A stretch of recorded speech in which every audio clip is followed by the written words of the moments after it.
Public Facilities District. Recording in progress. The first item on the agenda then will be the public comment. Do we have any public comments? Yeah, just 1 second. It looks like Mr. Anderson has his hand raised, so hang on just 1 second.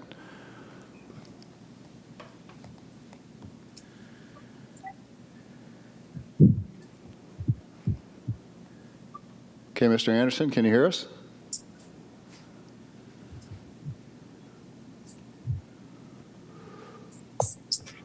Mr. Anderson, go ahead.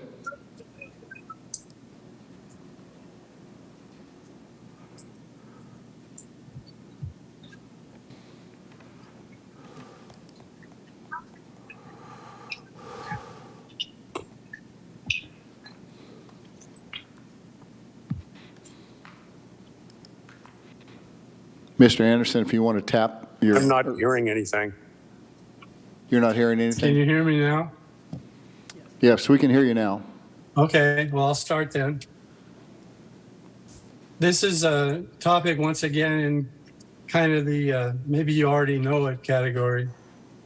The Port Gamble Forest Heritage Park framework was recently essentially finished in draft form.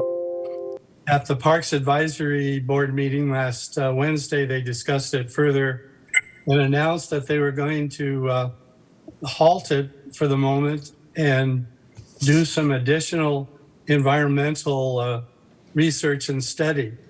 There had been a lot of pushback from quite a few people commenting that they were dissatisfied with the environmental relationships of what they were planning. This framework document, used to be called Master Plan and was opened by the Kitsap County Commissioners a couple of meetings ago for public comment. They had a public comment period, and they were going to then in tonight's meeting decision only to approve of the framework as presented.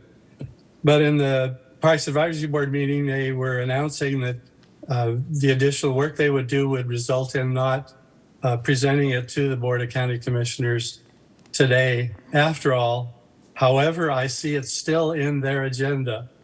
So I find it a little bit confusing as to what they're actually going to do with it. And I may leave this meeting a little early in order to try and catch the county commissioners portion. The agenda says is on this park framework. So we'll see.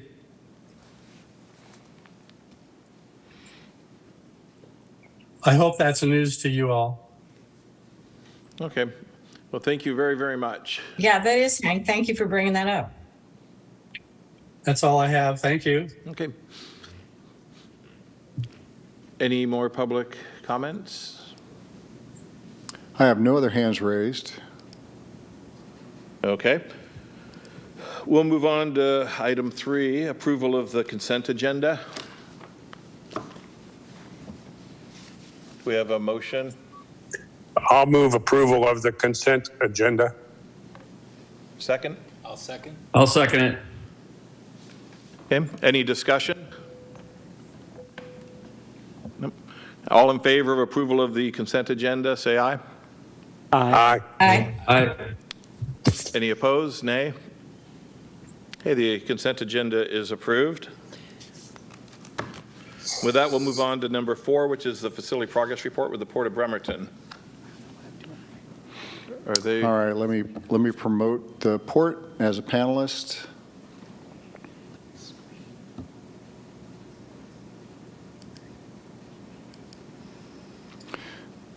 Mr. Rothland, if you'll accept that invitation I just sent you. Mr. Chair, while they're doing that, I probably should have done this prior to the vote while I still voted aye. I might make a note that in future board meeting minutes, we just place who made motions for clarity purposes. I can certainly do that. Thank you.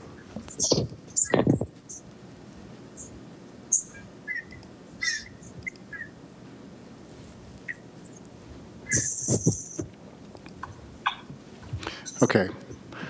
I believe the port and all that are going to speak tonight have been promoted to panelists.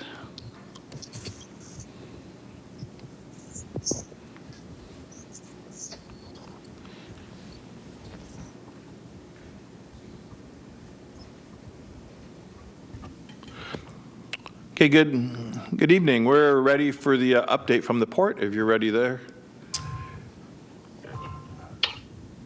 I'm getting Russ, ready. I can't, is Joel or Brian there? Oh, there, I see.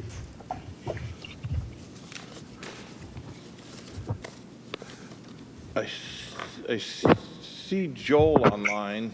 Yes, they're both there. Okay. So I don't see him, but I see his, I don't know who put that screen up. If you can see me, it's Jim Rothland at the port, just coming in to kind of give a quarterly update. And the plan was to, and I'll hand this off to Joel to just do a review of the financing and their payback viability plan. So Joel, are you at the meeting? Yes, how are you? Oh, Thank great. you, Jim. Thank you very much, CEO Jim Rothland from the Port of Bremerton. Good evening, Russ, Executive Director. Can you see if Andy G is in the attendee? He's trying to get in. He is a part of our presentation tonight. He is. He just needs to accept the panelist invite. Okay, let me see if I can get him to do that.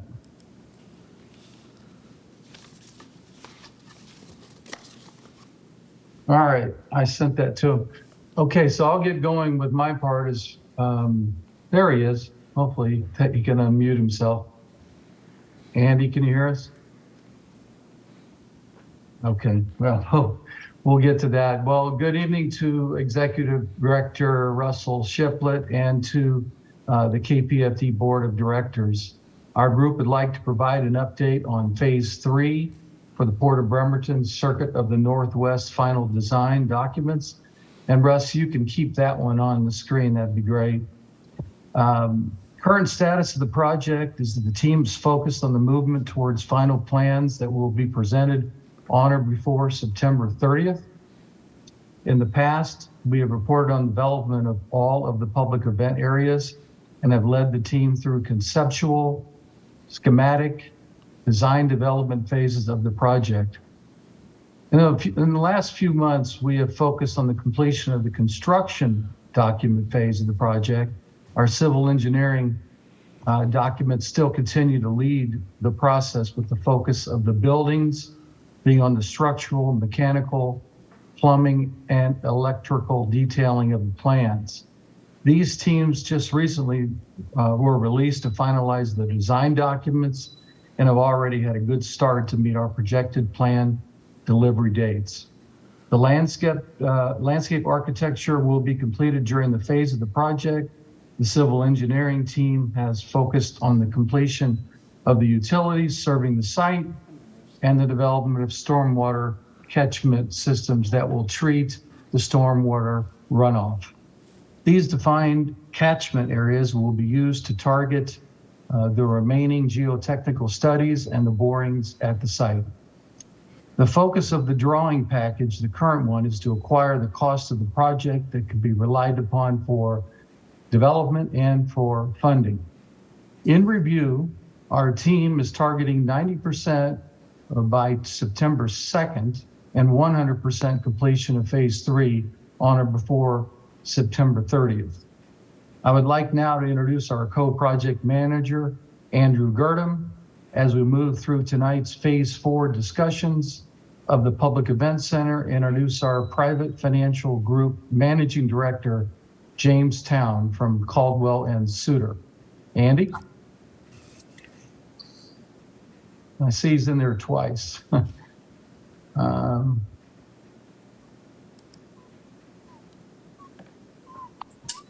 There we How go. about now? Can you hear me, guys? Yeah, how you doing, Andy? Yeah, having some computer problems. We got it fixed. At least I went to a different computer anyway. So You just we're didn't good want to there. hear me talk. Yeah, enough is enough. Yeah. So, well, thank you, everybody. I did want to kind of just go through this real quick. I know there's going to be more questions than anything, so we'd like to just push the time back to the question and answer period more than anything. So you're going to see me go through this pretty quick. I'm going to try to stop on elements that I think are important to you and kind of expand on those a little bit, and otherwise I'm just going to keep on going. So, and this first slide is basically what you've seen. It's the master plan. It's included everything up to date. So nothing new here. You'll see the event center in there, all the event centers. You'll see the proposed areas that are developed up toward the top of the page, and just different areas that are in process.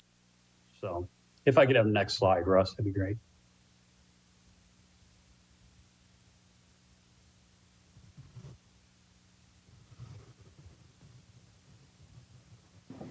Russ, you there? I am. Can you still hear us? Do I have control, guys, or? There we go. Okay. So this you've seen before. This is just really an expansion of the public facility layout. I'm renting one. Yeah, you can. I think you have 4. So, that threw me. So what you'll see here is some images of what the STEM Center and some of the different areas can look like, the music venue, the theater, and some of these other areas that we've talked about in the past. So once again, you've seen this. I don't need to expand on it anymore. If you have questions about it, we can get to it later. Next slide, please, Russ. This is just cost estimates for different events for the different centers. They've been out there a little while. The costs have probably changed a little bit. We're seeing some reduction in some of the costs currently. They haven't all started coming down yet. So, but I think this is close to what it will be based on what we're seeing in the plans. So keep going to the next slide. Here is a slide basically talks a little bit more about how we proceed with the project and some of the reasons why we would move forward with it. And it really comes down to a large part on economic impact, but also how this facility can pay for itself. So what you'll see up on top is the discussion about the large venue amphitheater, the small venue amphitheater, the regional centers, and then some other talk later on about how some of the other facilities out there play into what can be facility charges that could come back to pay for the bond. So as you come down, you'll see that about halfway down, you'll see total annual attendance projections. You see the main amphitheater there. It's 15 events. So this is an early stage of the facility. This could get up to 35 events to kind of give you an idea of what can be done out of an amphitheater facility.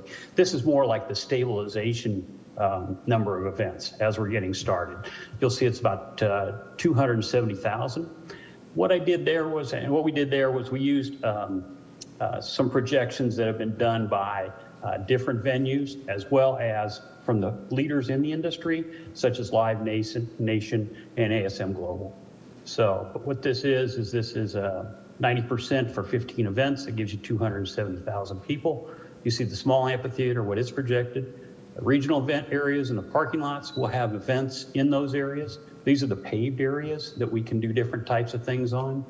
And you'll see that that's about 60,000 people there annual. So if you total it all up, where we get to is a total event population or attendance at 435,000 people. That's only the public side. That is not the private side. And we'll talk a little bit about that as we move on. So the private side also will be donating back to potentially a feasibility charge that can be used to pay for the center. And we'll talk about that at the bottom. So there's event center areas. You see there what we're talking about from an attendance and a potential ticket price, number of shows, number of attendees, total value at a 5% facility charge. And then you have the regional event areas and the parking lot facilities, what could be made there. Then you look at the non-public motorsport event areas that are going to contribute back as well. We use two large events to get to this number. And that is, once again, a 5% facility charge against the attendance of those two events. When you add that all up, what you get to is a total number of 1.972500 That's an annual basis. If we did look at the amphitheater as we move forward with a bond at the cost which we projected above at $20,501,380, at about a 3.5% bond rate, which we'll talk later. Some people, they probably know better what that current bond rate is. That was my projection of it at this time. I think I'm pretty close from my public standpoint. That would be 1.427 million for debt service. And because we have a surplus at that 1.972500, you see the surplus of 545,500. That gives us a debt service ratio coverage of 1.38. From the work we've done in the past, that's been a good rate. That's, we'd like to see a 1.25 and above. That's so 1.38 is a good rate on that. As we go to the next page, this is a discussion just of how that bond can work if we went through the bond process. So that bond process, it's important to know these different levels and understand why each of them is being done. And there may be more questions on this. So I'll go through them and get to the end. Questions could be asked and we'll go through that. The first one is really the proceeds from any bond that would be done. If the KPFD develops a bond for this project, would go to a master trustee. It does not go to private individuals. It goes to a master trustee. That master trustee segments all bond amounts into their individual bond categories, and any billings against that have to be done into those categories. It cannot go to private entities. So that's an important distinction, in my opinion, when public entities start looking at developing bonds for projects, that money is not going to a private entity directly. So the second one, it talks about the payment contribution of pledged fees. We've been through this a little bit, I think, with some of the discussions and what those fees could be and what they can't be based on current regulations. That we're literally talking about a facility charge here in this case, and we see that as being doable in this structure anyway. So that would be a 5% gross facility charge, and you can see where it goes from there.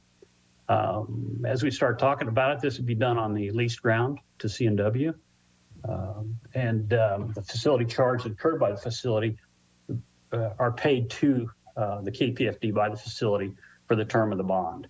So, and then the KPFD retains that increment sales revenue after that even. And I'm sure I'm not telling you anything new. This is just elements of how these things can happen. You'll see that payment of facility charges does not affect the payment or development of other KPFD bonds and projects. So next would be during construction capitalization, all payments. This is possible through a number of ways. Jim could talk more about those later if you'd like him to, on how those principal and interest payments could be capitalized back in, or they could be paid by a different party. And there's different ways to do that as well. So all those are on the table, and we can talk about them at the end of this. See that the facility is retained by C&W. The bond, this does require, in my opinion, that it'd be good to have a backstop, which is that the C&W is also backstopping the overall payment of the bond. So you'd have a number of different areas. You'd have bond reserves. You'd have all the payments that are pledged. And then you'd have a backstop from C&W. So this is just one of the ways we have done it in the past, and is a way we could do it here. C&W receives revenues from facility and manages everything. So it takes out the costs incurred by the KPFD for any type of management or maintenance of the public facilities. One area, the Joel Cohen Group will also stay on to manage that whole facility and the process for the ownership, and maintain the overall project consistency, if you would. So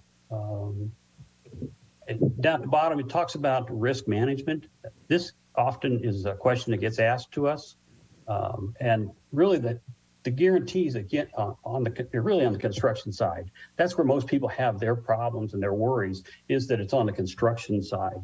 that it doesn't get built and therefore we don't get it into a point where it's starting to make money and pay off the bonds. It's really through the guaranteed maximum price on the project and the surety bonds. Those will be in place. In fact, I would not recommend a project go forward without those in place.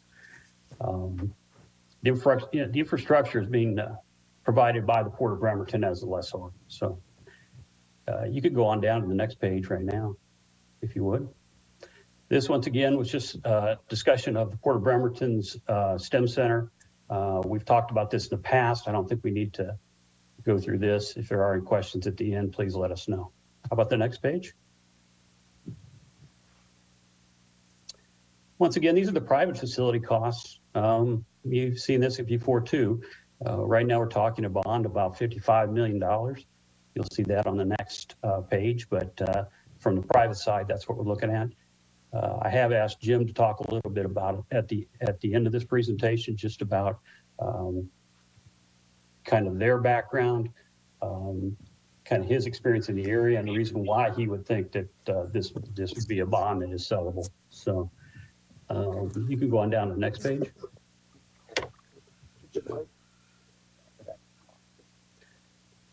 If you kind of zoom out, just there you go, perfect. So basically what this is talking about is and there's just a couple of success factors, and I'll let you read this. I don't need to go through it too much, except to say that the real keys here are the experienced groups that are involved here, whether it's the Cohen Group from the standpoint of the management of the facilities and bringing in what they've done in the past, or it's groups like ASM Global, who's a leader in the industry like we've talked about. But it's important to realize that ASM books about 75% of all Live Nation events. And if you go out online, you'll see that Live Nation really believes that this is a growing industry. And this industry, their CEO, Mike Rapino, is talking about how sales were up 25% with a growth factor of about 8 to 9% annually in the near future. So it's really got a positive movement. Their venues are over 90% occupancy right now, and they manage venues throughout the entire world. Actually, they have I think they're 22 billion in sales right now.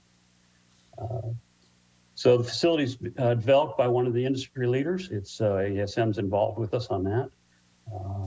It's designed for multi-purpose, which is fantastic because it does allow for different revenues come in from different locations. So all these things are very positive and can help to make the project very successful. As before, I put this in the past here, this slide in here when Jim wasn't available. But now I've got Jim on the line. So Jim is available, and Jim can talk a little bit more about why he believes this project can be financed on the private side, and why the positives of this project, and why he feels confident in this project. Jim, you got a second? Yes, thanks, Andy. Can everybody hear me? Am I coming through? Yep. Okay, great. Yep. Thank you. I appreciate being able to address the board today and be able to answer questions primarily, but I just want to give you a really quick background. Caldwell Sutter Capital is a firm that was established in 1982. We are a registered investment advisor and a FINRA broker-dealer. What that means is we're in the investment banking business. We find capital for public and private projects, corporate finance and public finance. Just a quick one number that comes to mind. We've been in debt. We've done about $63 billion in debt financing since 1992. I've been with the firm for a little over 1 year. I have been in the business for 34 years doing project finance in the public sector. And I'm licensed. I have lots of FINRA licenses, municipal advisor license, investment banking principal licenses, all those things necessary, and lots of experience financing public-private partnership projects. A couple of items about this project in particular. I get to see, because I've been in the business for a while, I get to see a lot of projects come across my desk, and I do an evaluation at the outset to figure out, is this something I want to spend time on? I want to get the firm involved with and commit our resources to. So I'll just give you a few of the highlights on this project that I saw when this was brought to my attention earlier in 2022. The first element of a successful project is the partnership with the public. Can we get public support so that the financing gap can be covered, and that the community, all of the patrons in the community can benefit from the private sector project? And I think in evaluating that aspect in this case, there in my opinion, was a lot of support possible from you, from your organization, from the Port of Bremerton, and possibly others in the public sector that can provide some of those financing tools that are necessary to get infrastructure and facilities financed. Number two is the management team. The management team here, Joel Cohen and his team, all of the executives at CNW, just a great bunch of people and tons of experience, direct management experience doing sports and entertainment projects. And Joel's group, the Cohen group, being able to bring in professionals from around the country to bring in an ASM Global into this project, who's making a long-term commitment to operating, to managing the facilities, is key to a successful project and a successful long-term financing. A couple other items I look at: construction risk is a big element to mitigate, and Andy talked about this earlier, having a surety contract, a guaranteed max price. But my first take on reviewing the project documents is, this project is nearly fully designed. I mean, this is ready to go. That is key to being able to convince investors in the private sector financing that we've mitigated as many construction risks as possible. And then again, I look at long-term contracts and long-term viability. Will the manager be there for a long time? Will the participants be there? And the way I approach projects is that when I get involved, I don't disappear once the bonds have been sold. I stay on. If the company wants me, if the entity wants me, I help with compliance and bondholder services, the information flow, compliance with annual requirements, audit requirements, budget requirements, if I'm needed, if that's necessary part of the project. So it's very important to have long-term relationship and a long-term view of the project. And then a few other little things that I'll mention, being able to raise private equity. A lot of projects can't make it past that stage. This project has all of the elements of being able to bring in private equity to help fill the financing around the senior debt that we will be selling. And then independent feasibility. This project has already had a feasibility report. The Frost Motorsports study in 2018. I read through that, and we will require a feasibility report ourselves when we get to the project financing. And my estimation is that we'll probably call on them and hire them to update their report and to expand the scope to all of the projects that are being contemplated here in the project plan. But I'll stop there, Andy, and turn it back to you, and maybe we can answer some questions. Yeah, thanks, Jim. At this point, I think we'd just open back up for questions instead of trying to take any more of your time and get to what you're most interested in. So any questions, we're open for them. Go ahead. Thank you, Director Hatchell. Thank you for the presentation. I do have a couple of questions based on that. So if we were to scroll back up, Director Shiplett, to the first page that looks like the one that's on us, but it's several up ahead. If I recall right, the ask here is for a $20.5 million bond. If you go one more, I believe, Russ, one more than that. That's correct. One more. That's right. So 20.1. So as he's scrolling up, you're still going up. There we go. I see right here, there's $20.5 million, and then there's still 11.7 almost on the park perimeter roads and main utilities. I assume that's a burden still on the public portion. Is that correct? No. So we have kind of this leaseor leasee thing that's going on, of course, because it is a lease track. So, and it's this is improvements that would be undertaken by the port in order to serve the property. So what we're asking from the KPFD is the 2501,380. Okay.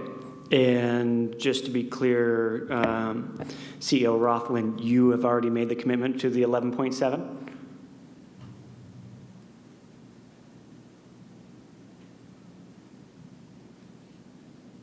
Looking at this, I don't know if this is stuff that's already agreed to or something we're doing later, so I'm not familiar exactly where that is coming from.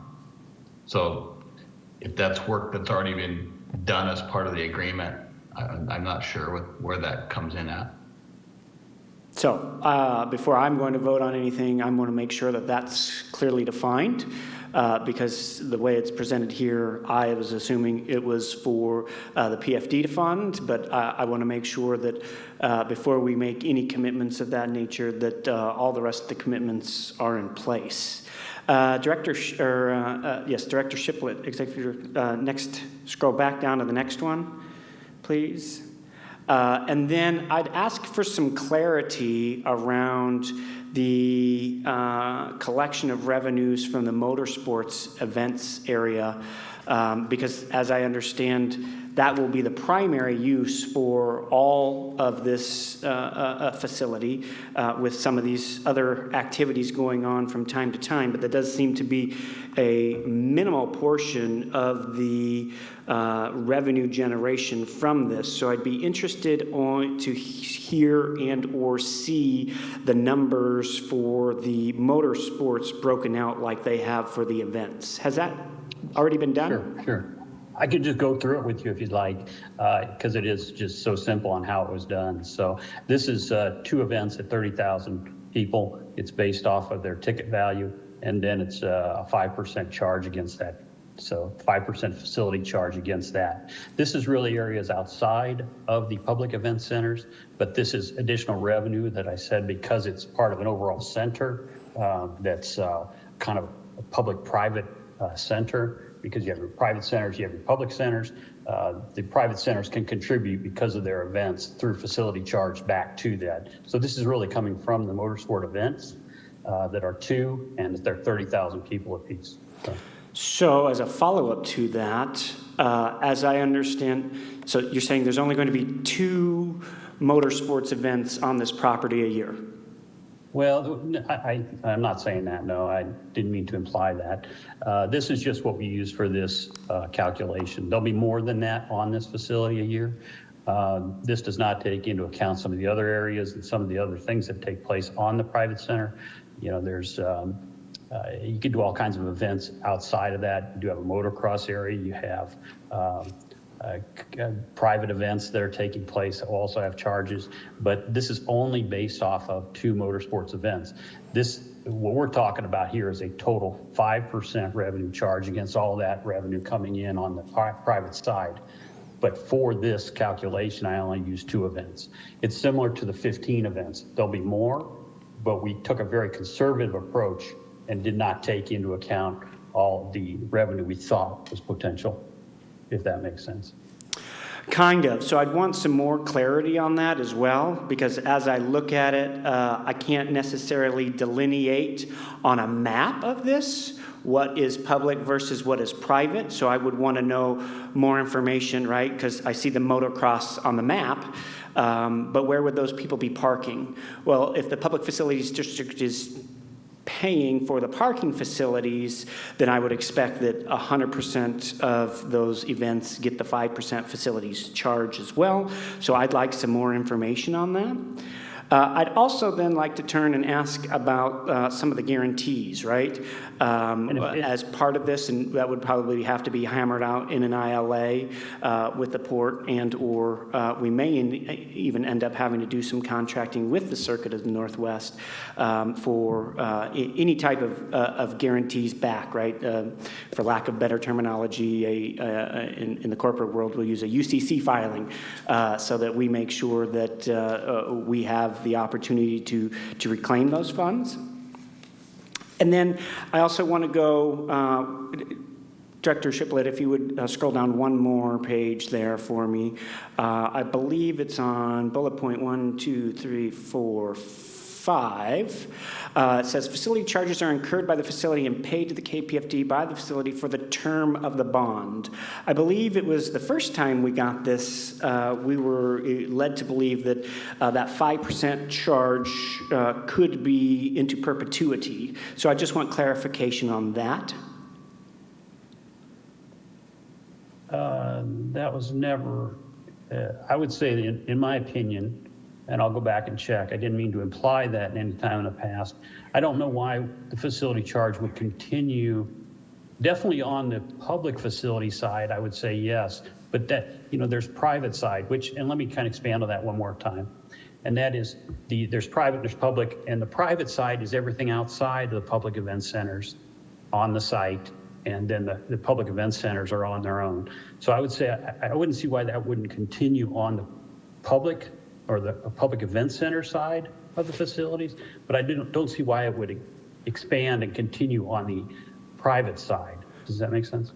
It does, except for I think, I crossed that bridge earlier when we talked about the motocross. I don't see specific parking section in the motocross on the map I'm looking at, so I would assume that those same people would be using the parking area that was designated and paid for by the public funds, so I would think that that would continue into perpetuity, but that would just be me. Yeah, and I can see your point there. Also remember that you continue to get the increase in the sales tax revenues as well off of everything. So, but I'm sure you guys understand that. So, yep, that would conclude my questions for now. Okay. Do any other board members have any other questions?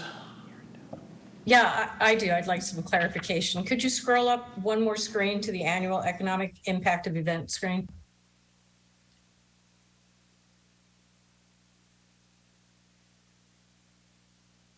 So in here, I get lost in the math. In the portion in the middle, that's the public facility district revenue from facility charges. Average spend per attendee ticket only is 85. So are we saying that's the 85 is the cost of the tickets because they're referenced higher above?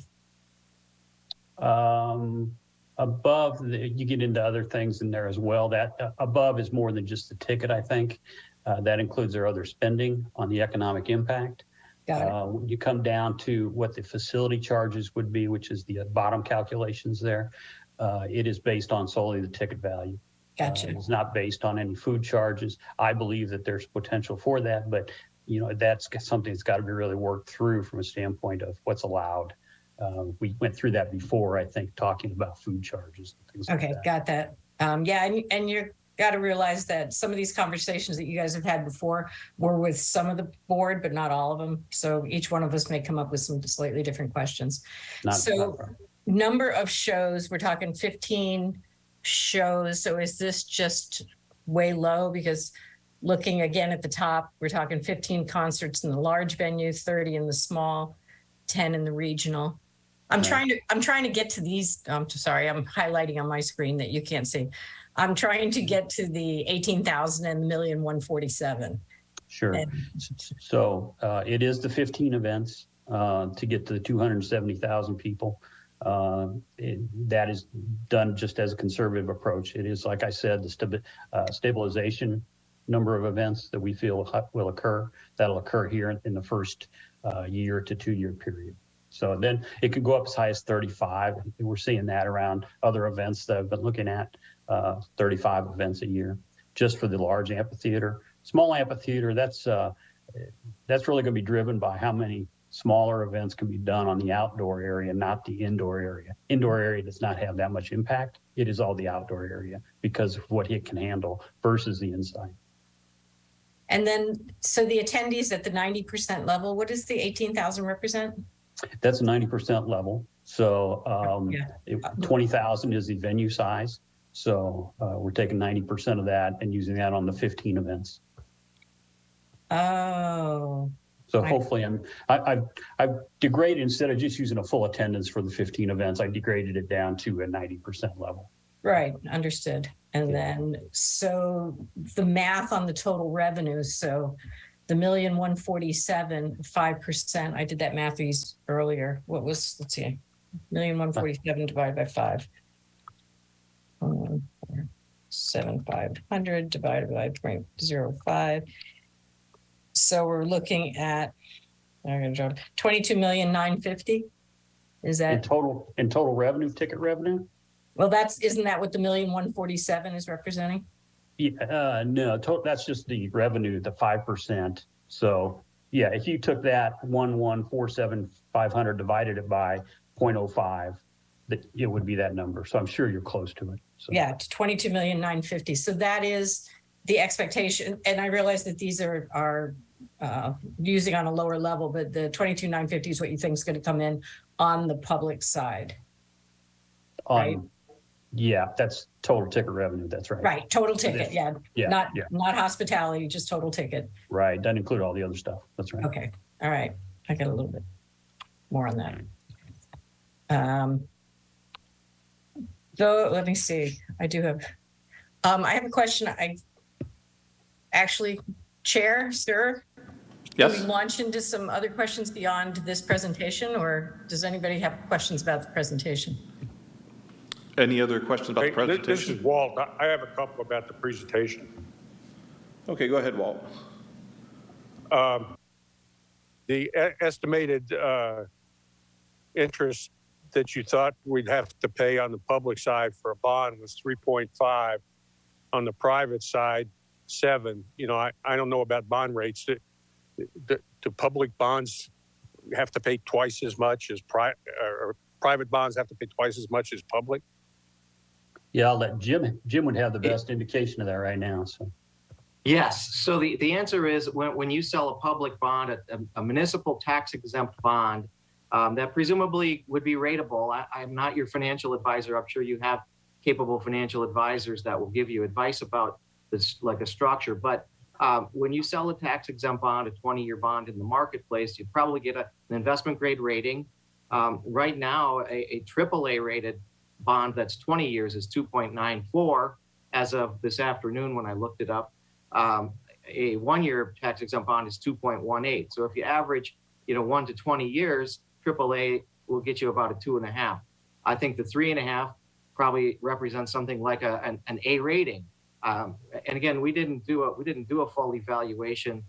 We can do that if you'd like us to, but but we could tell you where we think your public bonds would sell. But 3.5 is not a bad estimate at this point in time. A private transaction that does not have a rating and has to be sold at a taxable interest rate. In other words, there's no tax exempt purpose for the private side. That is relative to U.S. Treasuries typically. And so the pricing is done based on a spread over the U.S. Treasury rate. Right now, the 10-year Treasury rate is about 3%. I think it was like 2.98 earlier today. So call it 3%. There's a spread over that for project financings. A 4% spread is not a bad estimate. Is that the market right now today? You'd have to tell me exactly what the structure is and exactly what the timing is to get the exact rate. But I think it's a good estimate. Will it be higher? Will it be lower? It will be what the market bears at the time of the issuance. But I think hopefully that helps answer your question. Yeah, I was just looking for better understanding of why it was double the rate. I wasn't aware of that. Yeah. My other question is, I noticed on your master plan, and I may have been asleep at the switch in past presentations, but you have a hotel on there, which I didn't remember. Is anyone, is there express interest by anyone in a hotel, or is that really just kind of on paper? And I guess I would address that to say that this has not been anything that has been approved by the port, but it is, we have a commitment, the Joel Cohen Group has a commitment for 2 hotels that they would like to do out there.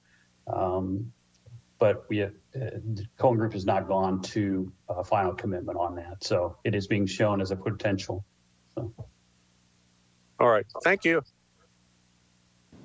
Okay, I believe Scott. I had a question on the 90% level. That's kind of where I'm getting not hung up, but my concern is because all these projections are 90%. I understand that's based on the prior statement, but that this is kind of where these facilities are reaching.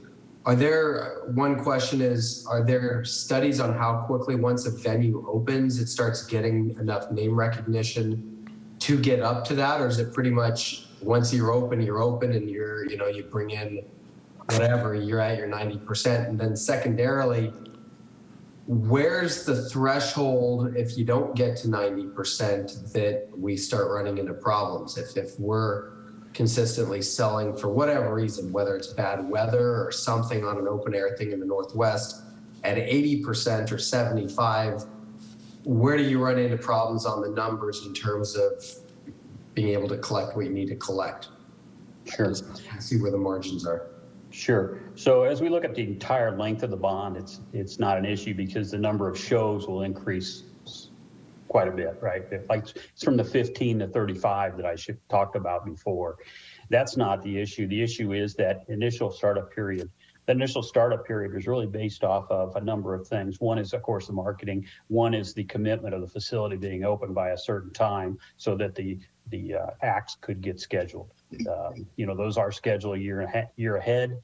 Some of the larger ones are even longer than that. So it's important that we be able to commit to a time opening. This is the same as it is with other type of events, whether it's a motorsport event or whatever. Have to commit to a certain time of opening. That shortens up the period of stabilization. That is a very important thing. At the end of the day, it really comes down to how many shows that we can get going, how quick. Like you said before, the 90% level is based off of Live Nation and ASM Global. Those guys really help us. Having ASM Global, we have access because of Live Nation to all those events. We can get that going very quickly, the bigger name events out there. So that's not the issue. I think that stabilization period is still going to be about a year and a half, and it really kind of depends on when you get open too. So beyond that, I'm not too worried about it getting above the 15 events. 15 events is really nothing. So.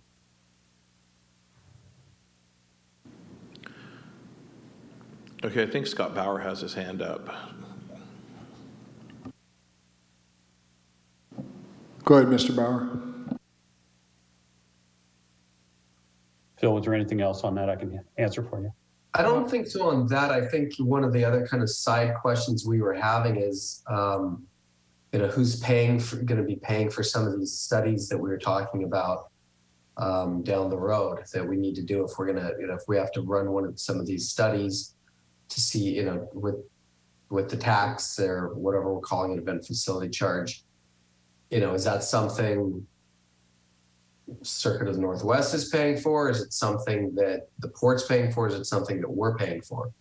And I don't know that we haven't talked about that here, but I think that needs to be something that gets addressed as well. I don't know.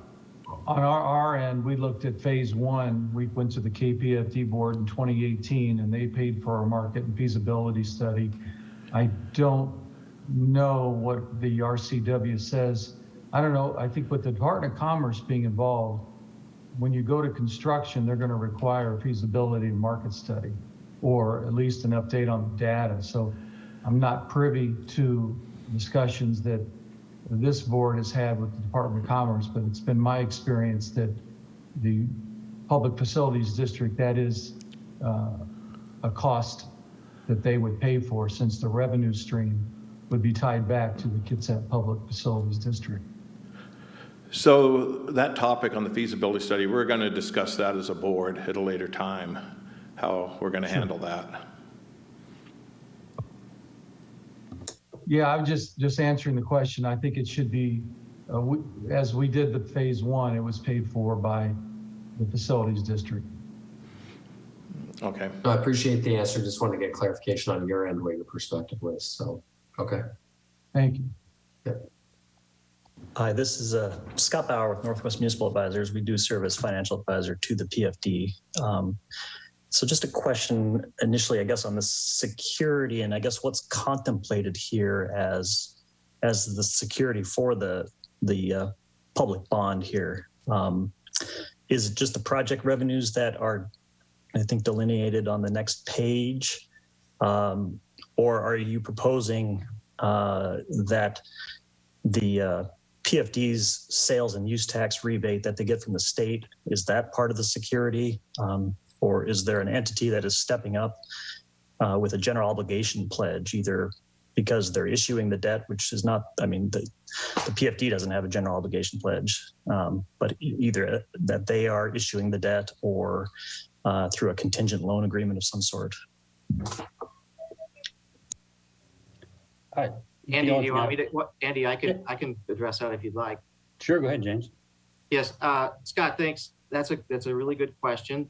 What, in my contemplation of what this would look like, it would look like a sales tax revenue bond that has a revenue support agreement.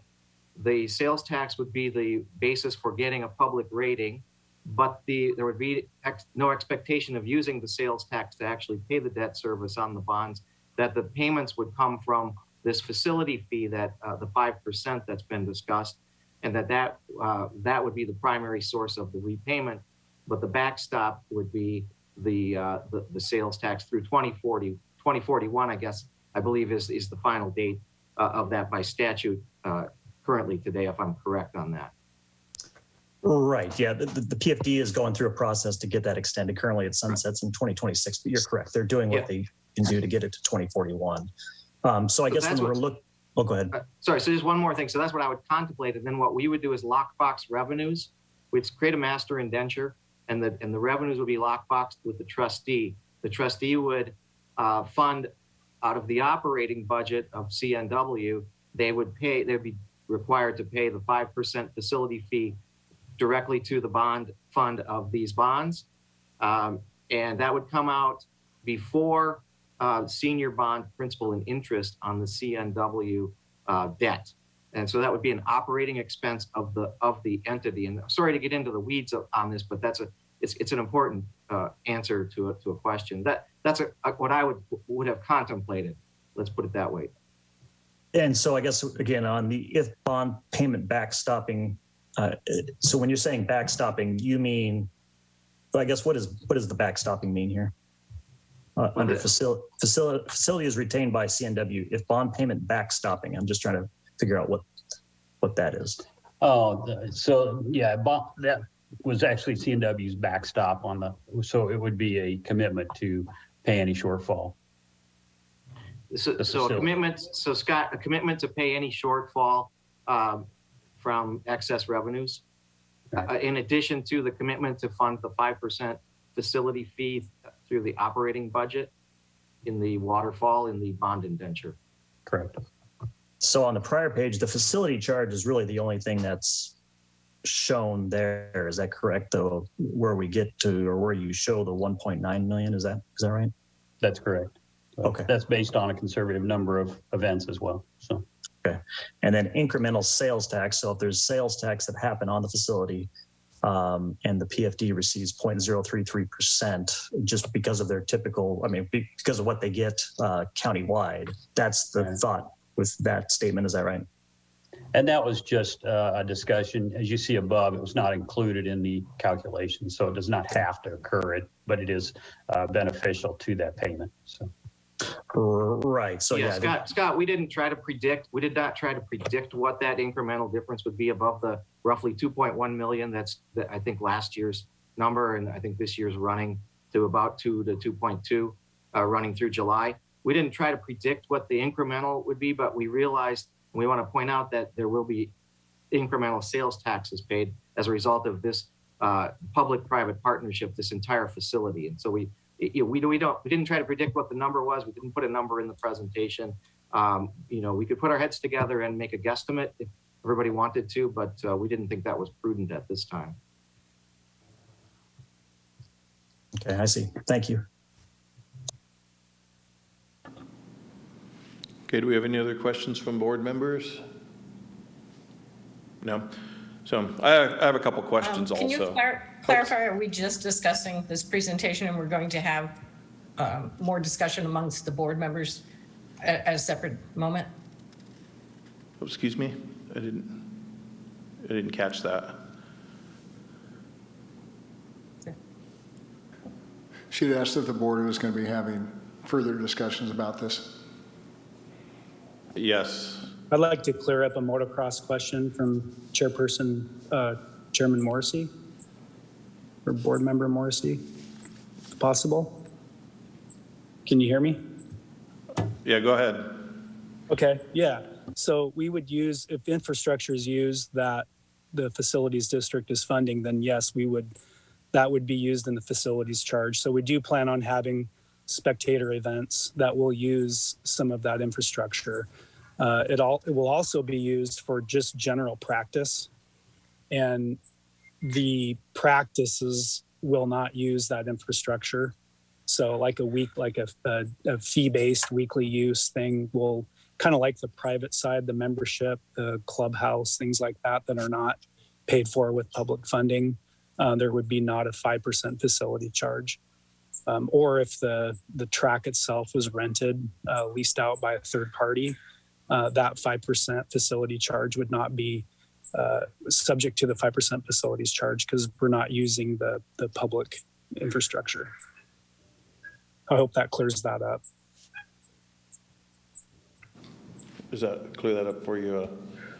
I think so. I'd probably have some additional questions for our Brian, our representation, because that sounds like we would probably need some type of operating agreement in place with Circuit of the Northwest.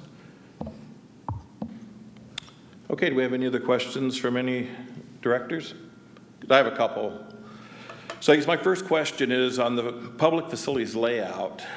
On that, it shows a lot of facilities. I was under the impression that this bond was going to be for the 2 music venues, and I'm not really sure what the regional sports area is. What is that? Sure. As we went into this originally and as part of the overall funding of the design, it included the regional events area, and the sports. What you see is it was called regional and community. So the big amphitheater was a community event area. That's how it started out. And the regional event area was the area you see was the flat surface for other events as well. So there were 3 areas included in the overall when we started this. It was the community, the regional, and then the parking area. Those 3 were included. And the parking area was where that says Hospitality Village. That's really the parking area for that. So it was those 3 areas. The rest of the facilities are private in nature, but they had to be shown on the master plan for coordination. So, Okay, so the STEM center, the seating, C-Stock, that is not part of the PFD's contribution, correct? Absolutely, you're absolutely correct. Okay. My other question was on the cost estimate. I see that there's almost $4.5 million for tunnels. Wouldn't that be used for both sides, the public and the private side?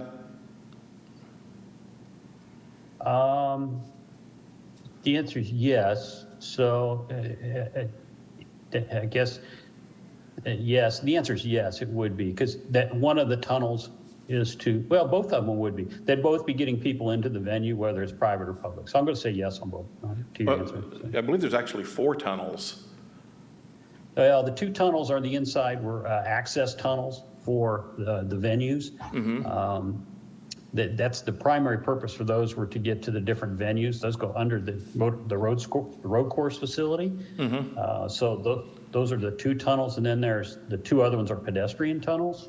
So the main reason for the one that's to the southwest, which comes from parking area over there, is to really get people into the large venue, the large amphitheater venue. So, and then the other one that comes from the parking facility is really to get people into the regional events center. So both of those, would they have other uses? Potentially. The main reason for them was set up for these facilities. So. Okay. And I noticed in the comments next to them, it says ramp in civil cost. What does that mean? It says ramp and civil cost. Yeah, it's in the comments right next to both of them on the cost estimate. Okay. So the pedestrian tunnel with the elevator actually has a ramp cost. So it's a handicap ramp, accessibility ramp. Okay. So on both of those. So. Okay. And my other question is, so if the sales tax and facilities charges fall short, the CNW is going to relinquish the facility. What will happen to the facility if that happens? Well, I think Jim could talk more about this. Traditionally, what happens is if the trustee monitors the performance of the project, if the performance does not reach a certain level, then a different manager is assigned to the facility at that point because of the bonds, and they take over operating the facility. So the point I had in there was if something happened to the lease, for some reason there's a violation of the terms of the lease or something, then it could be returned for $1. But yeah, it's really based off of how we manage and how the trustee takes over, if anything, if it doesn't meet the expectations of revenue. And what would happen if you couldn't find someone else to manage it? There's always, I guess, there's always someone to manage it. The trustees always have groups to go to. They would go to somebody, more of a national group probably, that would take that over. But, I'd leave that up to the bond people to answer how that process works. I haven't been through that process, thank God. So. Okay. And my last question, on for the revenue for the non-public motorsport events on event center areas, and I'm not sure, and I don't know if you know, I don't know if the RCW allows us to collect the fee on those. Well,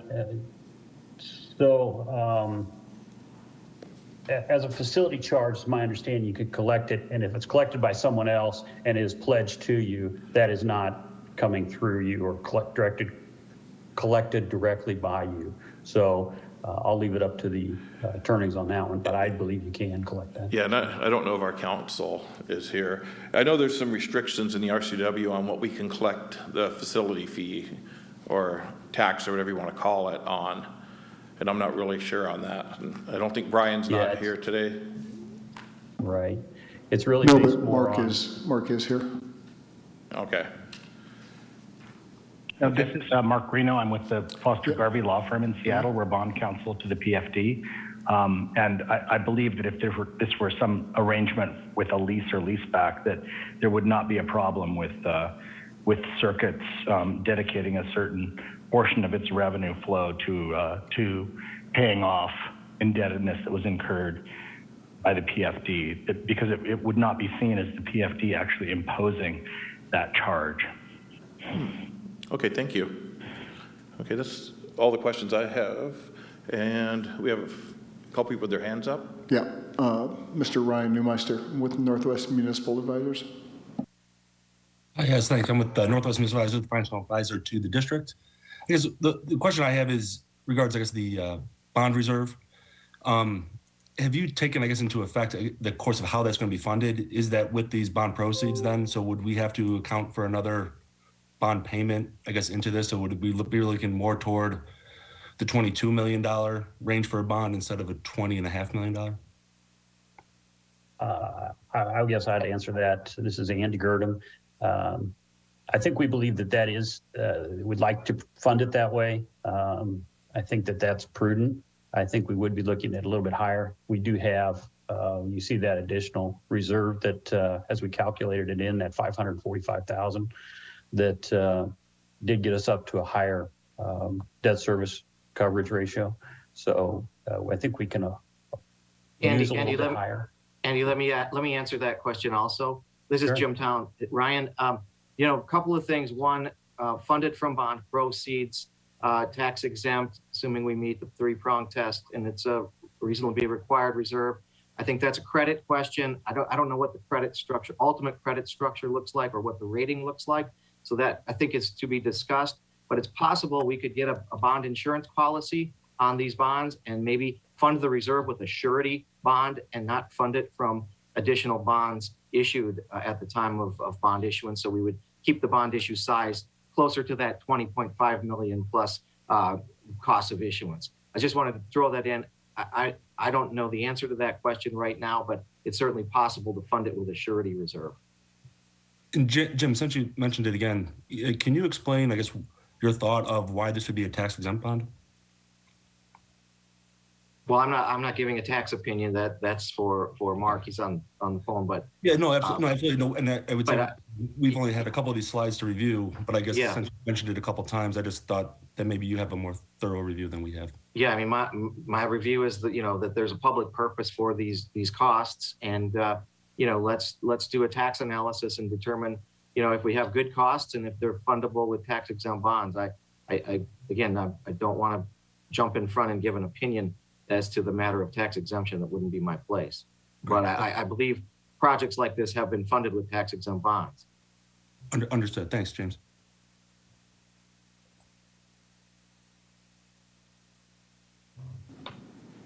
I have another question, if I can jump in, and it's going back to the parking. I don't have all the slides up in front of me right now, so I can't compare. Was the entire cost for the building of the parking structures on the public side? And is this including the parking lot that's reflected outside of the hotel by the STEM and stuff? In which case, isn't that also where the majority of the parking is for the private events too? Let me try to answer that. So there's a number of different parking areas depending on the event. So the event, there's a large infield presence on the private side that is not funded by this. There's also a lot of parking over at the airport facility, which is being proposed. None of that is funded by this. So the area that's being funded is currently that parking area that shows on that original study, exhibit used for this contract, and it is that. There's other areas outside to the southwest of where the STEM Center is shown. Those would be also by a different individual or different group as well. So. Okay, thank you. You bet. Okay, any other discussion or questions? No? Well, thank you very, very much for the presentation. It was very informative. Do you have any questions for us? No, I want to thank everybody for taking time. I know a lot of people glaze over a little bit on some of these numbers, and as we start going through them, and sometimes we don't explain them well enough, so it's great to have the questions. I thank everybody for their time, and if there's any other questions we can answer for you, I'm sure I could talk for Joel and myself, as well as for Jim, that will be available to answer those questions as you need them answered. So thank you very much. Okay, thank you. You have a good night. Appreciate it. Thank you. And now we'll move on to new business, which is the Department of Commerce discussion for the Circuit Northwest feasibility study. And I will have Director Shiplett go over his meetings with Department of Commerce and bring us up to speed. Thank you. Let me move some panelists back to attendees real quick.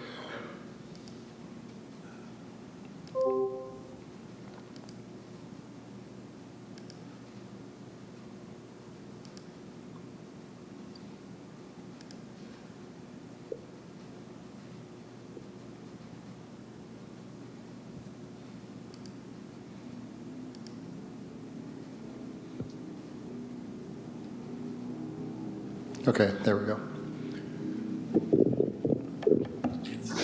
So at our last board meeting, I was given instruction by the board to meet with Department of Commerce and talk about a feasibility study. So we had that initial meeting, and it was pretty well attended. I invited the port to that initial meeting as well, so they get an idea of what it is that they were looking for. And we learned a few things out of that initial meeting. One of the things that we learned was that Department of Commerce does not have the authority to either approve or disapprove a project. And as a matter of fact, Department of Commerce is merely a kind of a pass-through or a go-between between us and a third-party contractor they would hire to actually do the feasibility review. And that's the other thing that we discovered too, is it would not be a feasibility study, it's actually a feasibility review. So out of that meeting, that just initial introductions meeting, then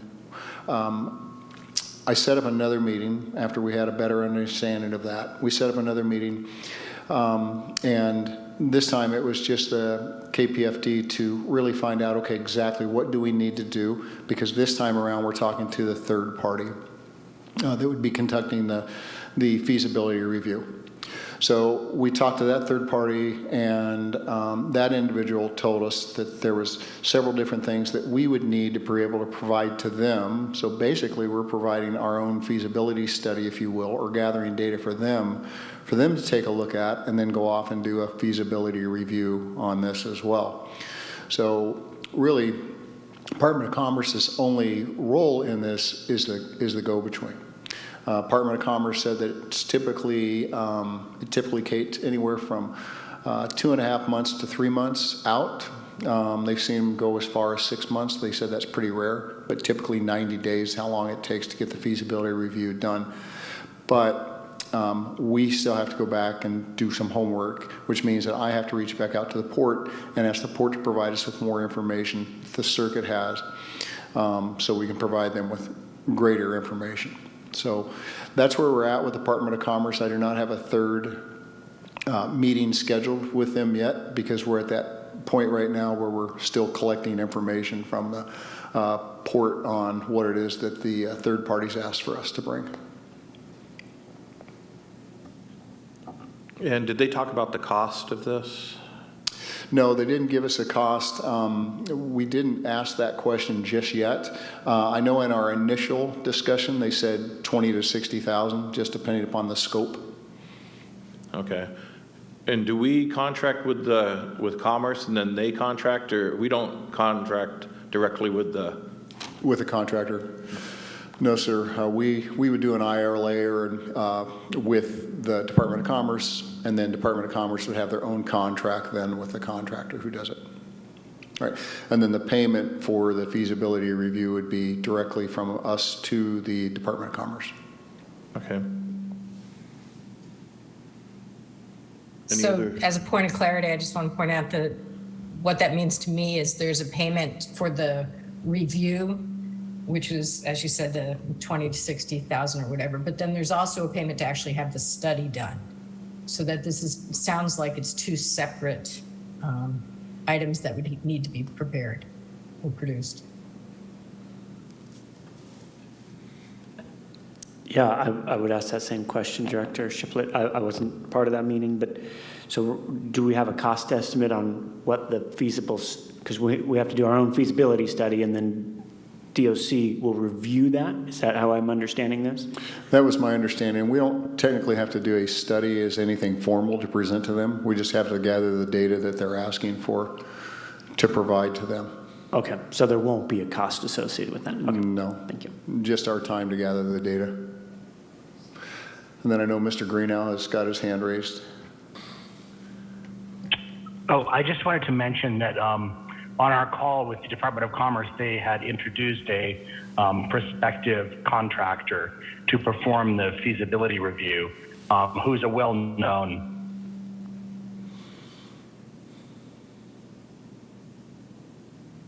Yeah, but we're not sure if they would be the one that would be taking the contract on or not. But they're the ones that were asking the harder questions about what can you tell us about this and that, and basically giving us our homework.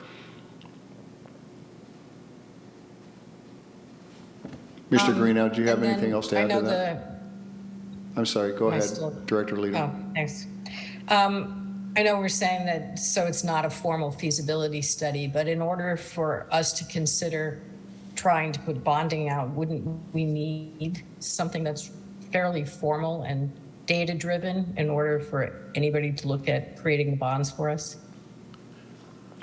Well, and I think that it's probably a Scott Ryan kind of question. Right. I think that Northwest Municipal Advisors can answer that better than I could. Right. No, I would expect that's right. You know, again, we can, I guess, get pieces of information and answer certain questions, but what I'm envisioning that we would need is really kind of a comprehensive package that deals with now all aspects of this, the original circuits portion, the additional public portion here, and then, you know, that gets into all the risks to the revenues, what's available to pay for the bonds. So yes, I think that's, we say feasibility study. I think that's the easy word, the easy to kind of get our thought around, having all that information really put into one document that we all can review and vet.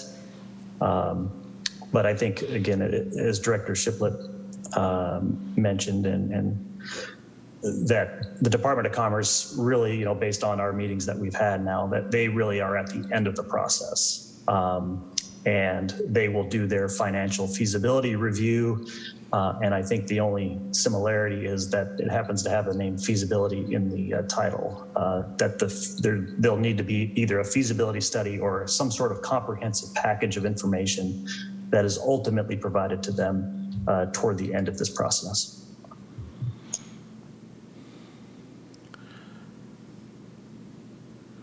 And Mr. Greeno has another comment. This is Mark. This is Mark Greeno. Again, my expectation is the basics of the financial review could be provided by Mr. Town. I mean, he's certainly capable of providing the information that Department of Commerce, and volunteering him on behalf of Circuit. I believe that he's capable of providing the information that Commerce needs to review this study, and in combination with his analysis and Commerce's review, that would likely be sufficient for financing. And Scott and I would ensure over the term of producing those two documents together that we could arrive at that result. I don't think we're looking at bringing in anybody else other than Mr. Town and the proposed contractor from Department of Commerce.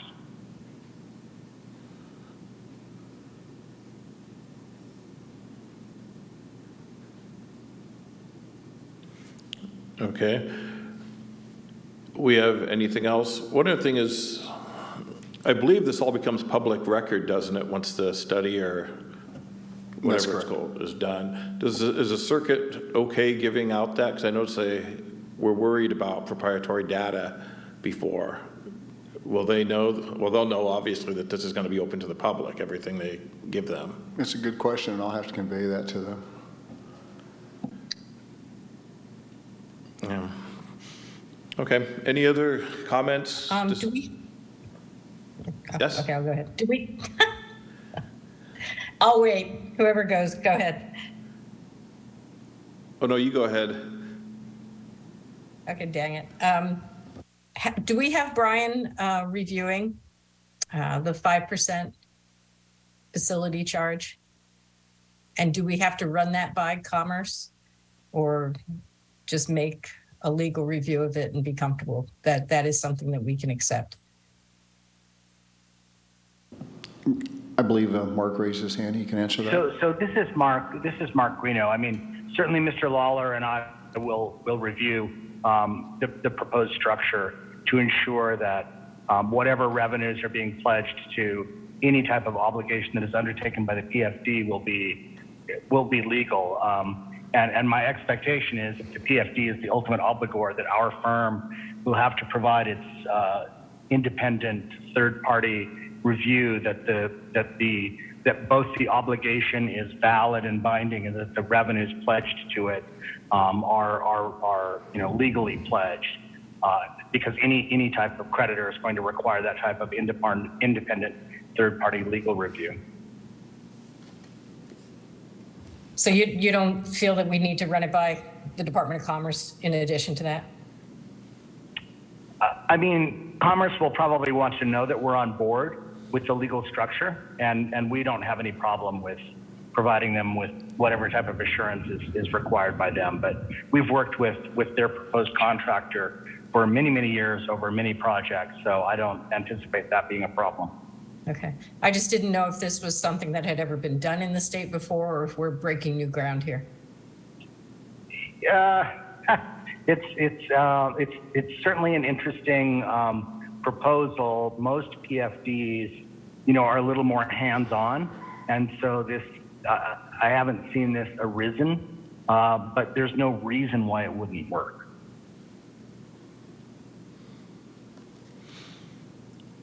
Okay, we have anything else on this topic? So my question to Director Shiplett is, do you need us to do a motion to enter into a contract, or do you need more time to get everything together before we do a formal motion?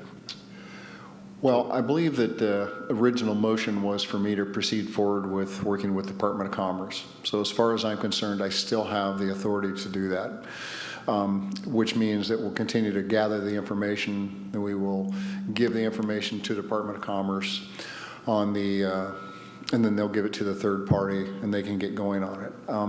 But where I will need approval on is that any ILA that we have between us and Department of Commerce is, of course, going to have to be vetted. Of course, our legal team will make sure that everything's correct on that, and then we'll take it to the board formally for acceptance of that ILA, and then that will then start the next stage, which is where the feasibility review is actually done. Okay. Do you anticipate that next meeting or longer? Certainly, no, certainly at the next meeting. I've been trying to stay on top of my tasking with regard to the Department of Commerce. So the next step of this is gathering the information that we need, and we've already got some of that, and start feeding that to Department of Commerce, then setting up a third meeting with our legal team and our financial advisors to say, what else do you need before we can do it? At the same time, we're actually running two past the same time. The other thing will be, what does that ILA look like? And I'll be working with legal counsel and Department of Commerce to craft that. But that should be in your hands by the next meeting. Okay, thank you. And no other comments on this? Not, we'll move on to item B, the Kitsap Environmental Coalition letter to the Board of Commissioners. And this is, Mr. Anderson had alluded to it in his public comments. The Kitsap Environmental Coalition had sent a letter to us as a courtesy copy of it. And I felt it was important enough to share with the board. And it's not in your packet, but I think I had sent it to you via email. And I can certainly send it out to the board again for your review. It was just for your information only, but they are asking that the county do a SEPA, which is for Environmental Protection Act. SEPA is Environmental Protection Act. I can't tell you what the Special Environmental Protection Act study on the erosion and all of the unearthing that they're doing on that trail. They said that one hasn't been done yet, and it's required by law to do that. So Mr. Anderson had alluded to that the county had reported out that they were kind of at an all stop.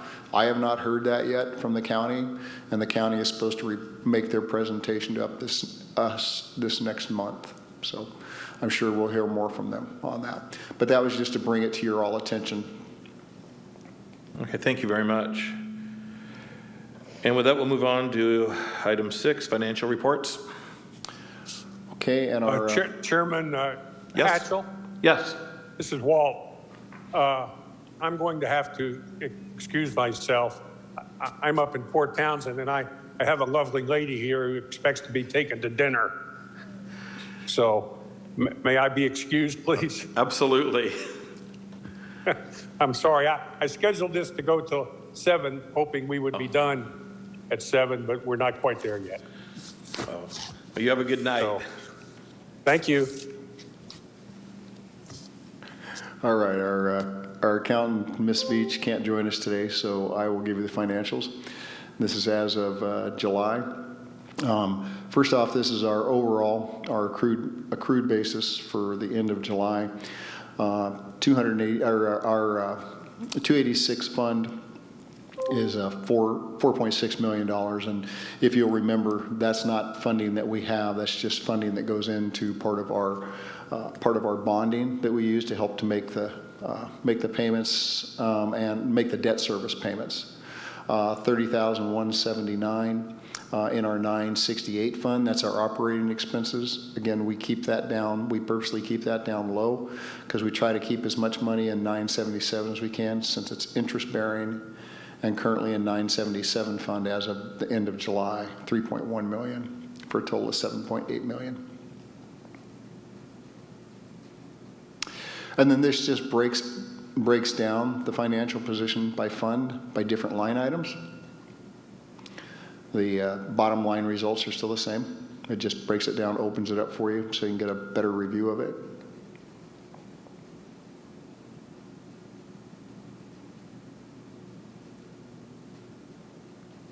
And now we have a year-to-date total, January through July of 2022. And you can see at 286 is 446,475, 13,582 in the 968, 530,857.27, which is a total of $991,015. I use this one specifically because when we have to go pay operating expenses, I go check and see what my checkbook balance is, and that's where I go. I look there. I see right now I have about 13,582. So before we pay bills in August, I got to make sure I got enough money to do that. So what I do is I go over to the 977 fund, I go to the county, and I ask them to send money over to the 968 fund, so it comes out of that 977 fund of $530,000, and we can pay our operating expenses. Now, in the same token, on the 977, that totals $530,000 as the end of July. Well, before I go and make any payments that were approved for the August expenditures for projects, I have to make sure we have enough money to be able to do that. So when I'm looking at our financial statements, that's the thing that I'm always looking at right there. And I can do it by current date too. This is as the end of July. I could go and pull it up and see exactly where we're at for the date before I went in, after you've authorized payments, before I go in and make the payments. And then again, this just extrapolates the same information.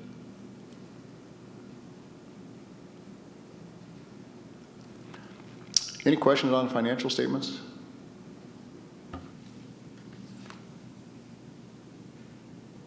Okay, next I have the sales tax rebate revenue.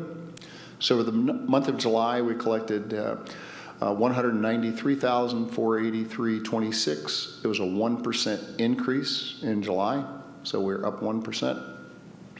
Overall, we're at averaging $184,475.92 for 2022, which is higher than averages that we've ever had when you look clear across over into FY15. You see our debt service for the month of July was $66,337. That's a standard debt service rate. And then you see the expenses, the $30,179, that matches exactly what we showed in the financial statement. So our net gain for the month of July was $96,966.60, and that net gain goes back to our 977 fund.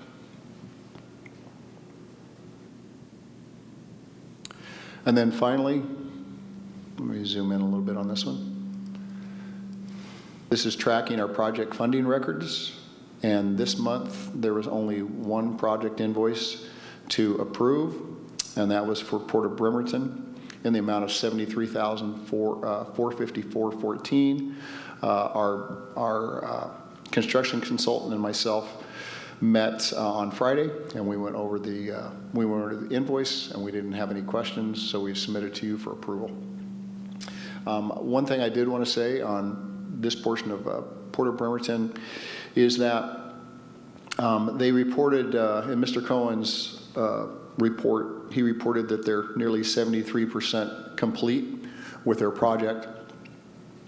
They want to be by the end of October, by the end of September, they want to be 100% complete with what they need to do. They have a remaining balance of approximately $384,000.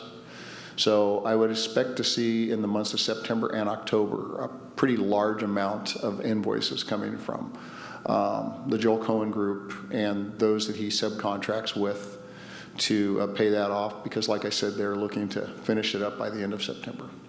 So just making you aware, next month will probably be quite a bit larger invoice, and then the following month as well. And of course, we'll do our due diligence on that, and we'll go through it very thoroughly to make sure that everything matches. And that's it for financial reports. Okay, then you could move right on to item 7. I think those are all you also. Right. So our administration office, we've fully relocated. The office is smaller than the space that we had in Silverdale, so we had to rent a rental facility as well for all of our old records and and a filing cabinet, some tables that we just didn't have room for. But our new rent, plus the cost of our new rent plus the cost of monthly storage for all of our records and so forth is nearly $400 less than what we were paying per month in our old space. So like I said, we're fully moved in. I invite the board to come out anytime to take a look at the new location. I'm really pleased with the outcome. I think the office is comfortable. I think the office makes sense for people to come in from the public, and just ask questions. It's quiet location, so it's really ideal, I think, for us. Any questions on our office relocation from any of the board members? Okay, board meeting with the county commissioners in reference to 2021B refunding bond. This is more for public awareness, but we met a second time with the county commissioners and the county administrator in regard to our 2021B bonds and refunding those to 2041. County commissioners voted unanimously to allow us to do that. So now I am working with Northwest Municipal Advisors and their CFO and their executive director, and we're trying to get all of that taken care of, and we're hoping to have that done by December, having the refunding of those bonds to 2041 by December. And then the final thing is that we finally got our business credit card. So starting next month, you will not see executive director reimbursements. You'll see a line item that will say Kitsap Bank credit card statements or something like that. The way that will work, and I've already worked this out with the county, is that when we get the monthly statement, I attach all the receipts I have for those monthly statements, and then just like any other invoice, you'll take a look at the statement, you'll take a look at the invoices that are attached to it or receipts that are attached to it, and then you can ask any questions. Okay. Any questions on any of those ongoing business? Okay, if nothing else out there, we'll adjourn the meeting.